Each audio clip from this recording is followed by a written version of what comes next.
Welcome back. Unacceptable management practices that, quote, expose customer funds to massive losses. That's what new FTX CEO John J. Ray III will tell Congress tomorrow at a hearing about the collapse of FTX. Let's bring in New York Times finance reporter Emily Flitter to discuss this and just an overview of what we can expect tomorrow. No SBF. We know that he's not going to appear there, but what should we expect? Well, I think we're going to hear about the mismanagement of FTX's accounts and general corporate functioning. And what I think we should all be looking for is a sign that the books are telling the story that we're beginning to hear in reporting, including from my colleagues and myself at the Times, about just how intentionally mismanaged this company seems to have been.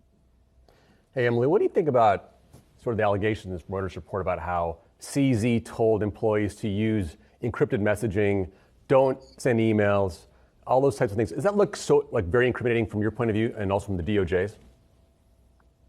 Well, CZ, the founder and CEO of Binance, which is an FTX rival, has definitely spent a lot of the existence of FTX trying to avoid regulatory scrutiny, and he has talked openly about that.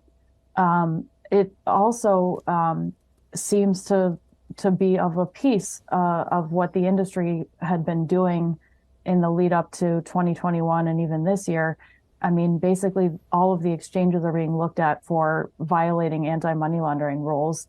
And the purpose of crypto was to, in large part, have a system of financial transfers that was free from government oversight.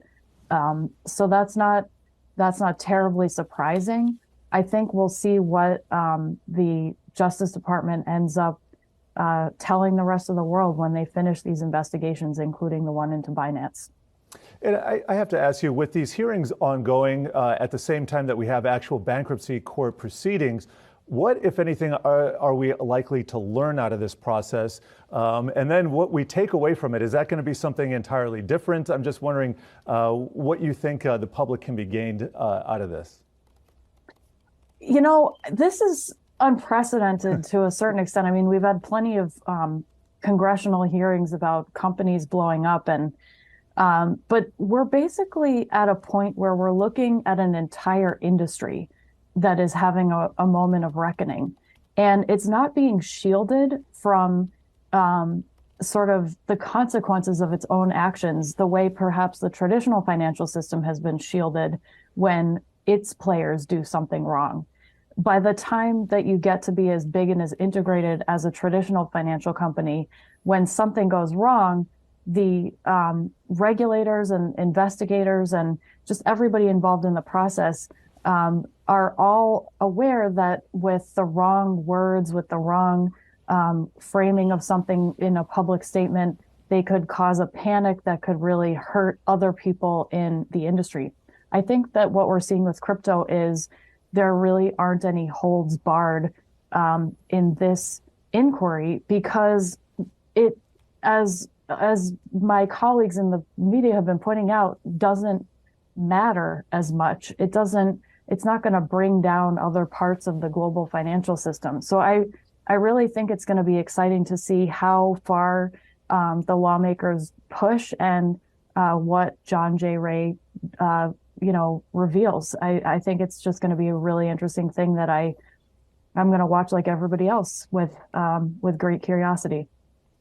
Emily Flitter, thank you so much.